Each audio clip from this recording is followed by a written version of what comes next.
going on, guys? For this video,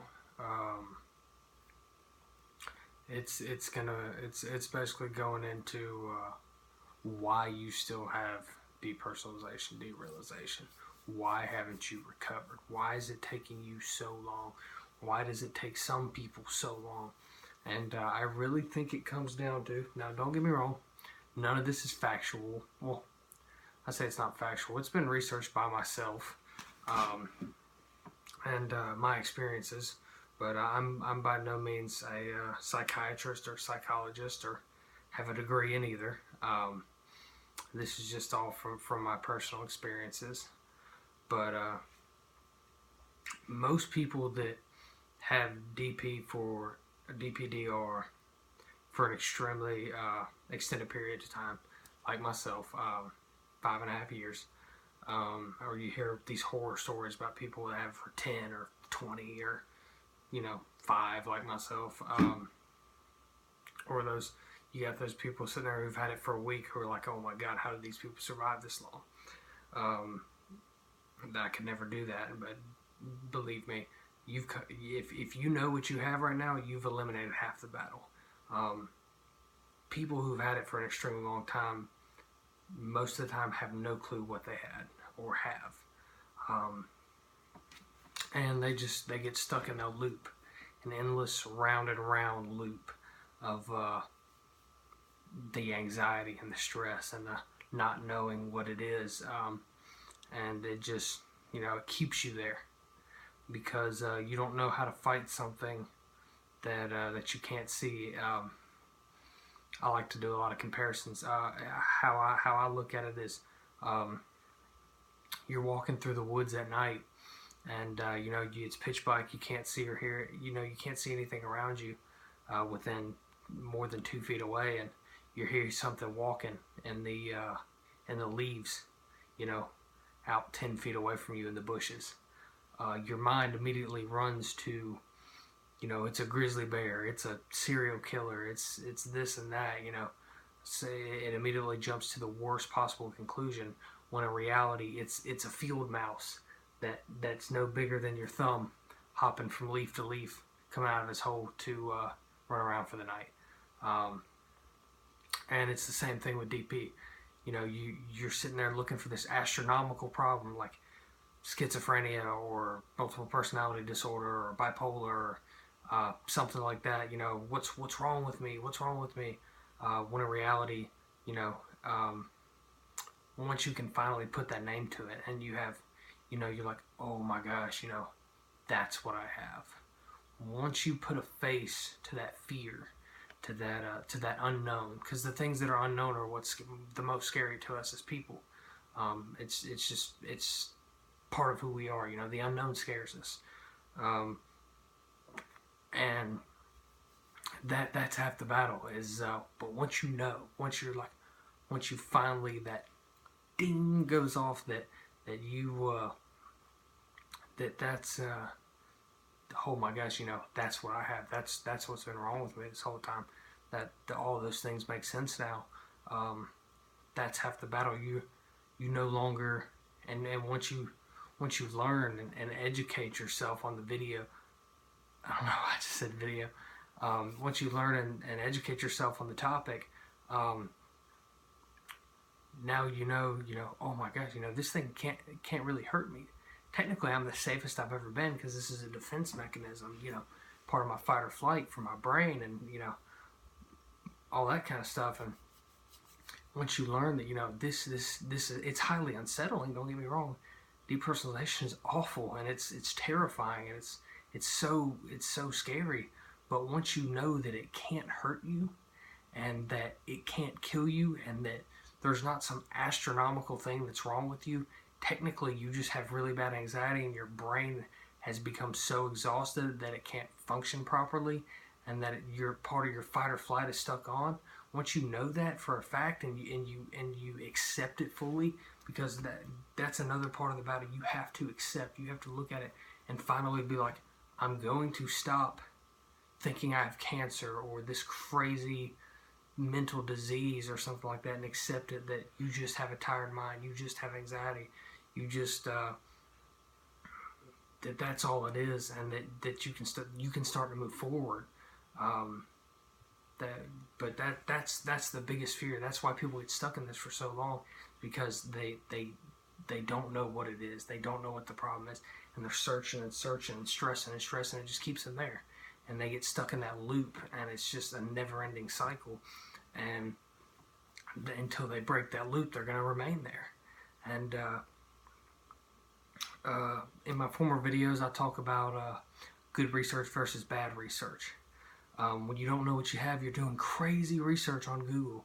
Google can be your worst enemy with this, because you'll Google 24 hours a day, 7 days a week, and exhaust your already beaten to shit mind even more. But it can also be a good tool to help you. Bad research is frantic research, frantically looking for your problems. But once you find that depersonalization, you can start the good research. You can start that educational research. The more you educate yourself on what this is, why this is, how it came to be, the sooner you're going to recover, and the more closer, I don't know if that's a word or not, but the closer you're going to get to recovery. That's the biggest part of the battle, is once you know. But you got to get that good research, that educate yourself. Don't frantically don't read it 24 hours a day.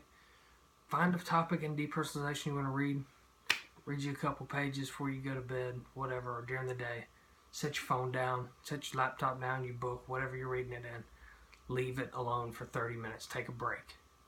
Give your mind a rest. And when you're reading it, don't be looking for the end-all, be-all, the magic cure, because there's not one. I hate to be the one to tell you that, but there is no magic cure. But the cure is it's in you. You just gotta let it go. But once you realize what you have, you can really start to recover, and you can start to let go of some of those worries and those fears that have been keeping you here and keeping you stressed out. You can stop thinking about them, because you know what the deal is. You know you don't have cancer. You just have depersonalization, and you can stop thinking you have cancer all the time or worried about the unknown. Another thing I've noticed about people that get stuck in depersonalization, like myself, you become a control freak, or maybe you always have been. And the things that you cannot control, aka death, the fact that you can't control having a panic attack, bother you so badly that it absolutely takes control of your life. And you're such a control freak, and you're terrified. And even once you hear, you have to let completely go of control and completely just go with the flow to get better and to recover, you still have a problem doing it, because of how much control freak you are, because you're so terrified of that tiny little bit of control that you have left, that tiny little thread of what you think is, you're going insane or your sanity. You're afraid to let go of that rope, and you're afraid to let go of that last little piece that you're holding on to, because you think that if you let go and you put yourself back out there, that you're going to somehow lose your mind or have a panic attack so bad that it kills you. And that's what's keeping you from recovering. That's what's keeping you from that really is what's keeping you, and that's how a lot of people get stuck at that 80% recovery mark, that 90% recovery. You have to let go completely. I'm not talking about just 90%, going to do stuff and then still avoiding certain situations because of your, you're not quite sure yet on your DPDR if you're ready for it. Do it. You have to do it. That's how you let go completely. Do anything you would have done before and things you wouldn't have done before. Go do them. Knock those fears out of the fucking park, and you will be so close to recovery. And once you get them all knocked out, you're there. All you got to do is just let those things go. Our biggest thing with us control freaks and people who are trying to control everything is the fact that it's another thing, just like that unknown. The unknown's what terrifies you, and you don't know what's going to happen when you let go. That's what you think's going to save you, but it's actually what's keeping you there. So you got to let go. And whether you realize it or not, you consciously got yourself to depersonalization, whether you realize it or not. For me, it was my massively bad fear of panic attacks. My panic attacks were so intense that it really felt like I was going to die. And so I started avoiding everything in my life where I could have a panic attack. But the thing is, my life and who I am, everything that I am that I've ever done is a place where you could have a panic attack. I'm an outdoors guy. I thrive on anything that's, fun, different, challenging, way out in the woods or water, ocean, river, whatever. And once you stop going to those places and doing those things and being that confident, you start to lose part of yourself. You start to depersonalize because you start to run away from the parts of yourself that make you to avoid that panic. And you got to stop doing that. To really get that full understanding, that full way to get out of that depersonalization and way to fully conquer those fears. I've started to write a book, but you have to find the source.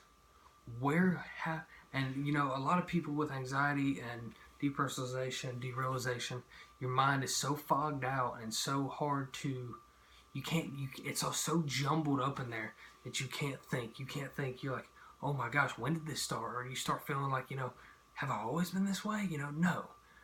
But it feels like that because of that state that you're in, and you're like, there's no way I could ever figure out where this started, because I can't even remember what I did 2 days ago because my memory's so bad right now because my mind's so tired. But you can, and how to do that is, what I did is I did an event calendar. I started my anxiety started my junior year of high school, and my depersonalization started my freshman year of college. But I went back further than that. I started as a freshman in high school. I made what I call an event calendar. I took a notebook and I started writing down. You don't have to have every memory from every day for every year, whatever. Just significant ones. People who are in your life, bad things that happen to you, good things that happen to you, things that stressed you out, things that you're scared of. That's another thing you got to write in there is your biggest fears. What are your biggest fears in life? What are your biggest fears that, out of deeper, and I'm not talking about just in your depersonalization. I'm talking about that deep shit. What scares you in life? Is it being alone? Is it not being good enough? Is it not like making your parents proud? What is it? What really ticks you down in there that bothers you so badly that causes all that anxiety and stress? Where find that source? Find the source. Where did it come from? Is it because mine it was fear of panic attacks. But it was deeper than that, and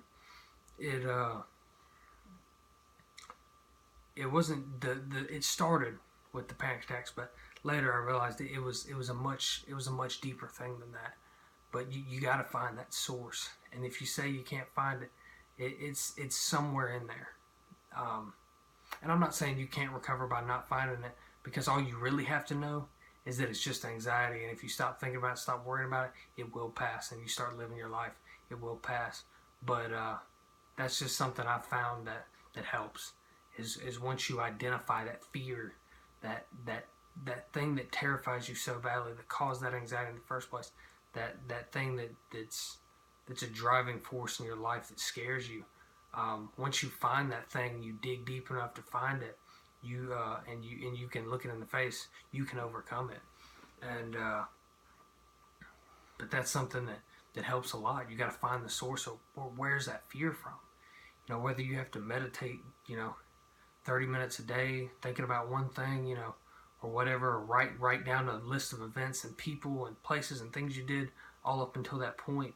You can start to string together how it really happened, because you don't realize you're consciously making the choice to depersonalize, to run away from your life, but you don't realize you're doing it because it's a natural thing to do in a state where you're scared. When you're scared of something, you naturally, in the human body, you naturally start avoiding it. If you didn't, then your brain's not working properly, because there's a reason when you're a little kid and you touch a hot stove, you learn, holy shit, that was hot, I better not do that again. It's the same concept as when you have a massive panic attack in the middle of a movie theater. Or maybe it happens more than once. You start to avoid those places, or places like that remind you of it subconsciously, that you're like, ooh, I better not go in there. I may not be able to find a way out, or may have a panic attack in front of all these people. And it's one of those things that you have to do. You don't realize you're doing it, but you're doing it, and it's natural. Your mind and your body naturally, you're consciously making the decision not to do it, but until you understand why, it seems subconscious. But you start running away from those things that harmed you or that scared you, to a point where you thought that they would harm you, and you start to avoid them, and that's only natural. If you didn't, like I said, that would be weird. But it can also be our biggest flaw. But once you're awake to it, you can change that. What else was I going to say about that? I had something about conscious decisions. I had something there that I wanted to say.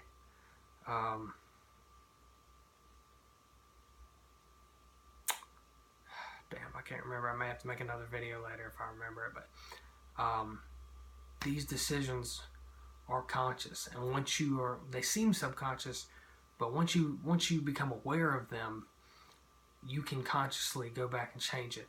Now remember, when you have something traumatic happen in your life, be it a massive panic attack in front of people, where you just flip out and have to go to the hospital, or maybe you don't have to go to the hospital, maybe it just embarrasses you so badly, and your pride, like mine, is a big deal to you, and it bothers you so bad because you're afraid to be made fun of, or you're trying to be cool, whatever circumstances.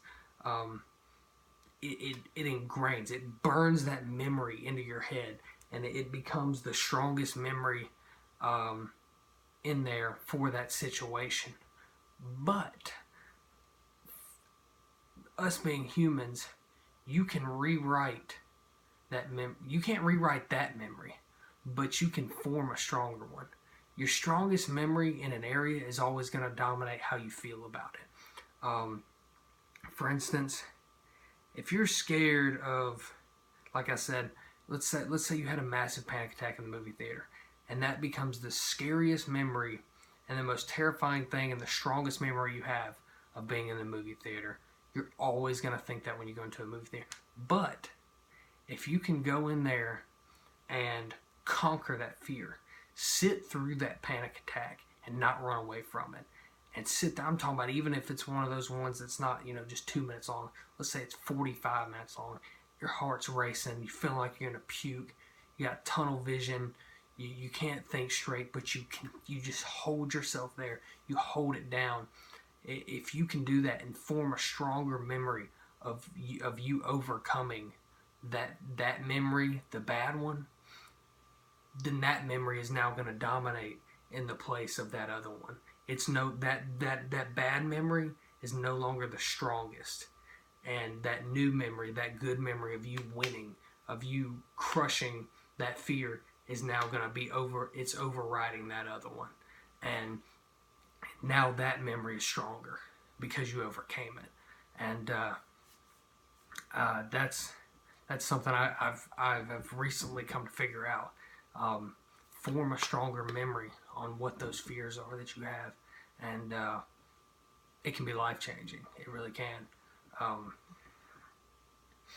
Because to be honest, the scariest place that exists is between your two ears. It's your own mind.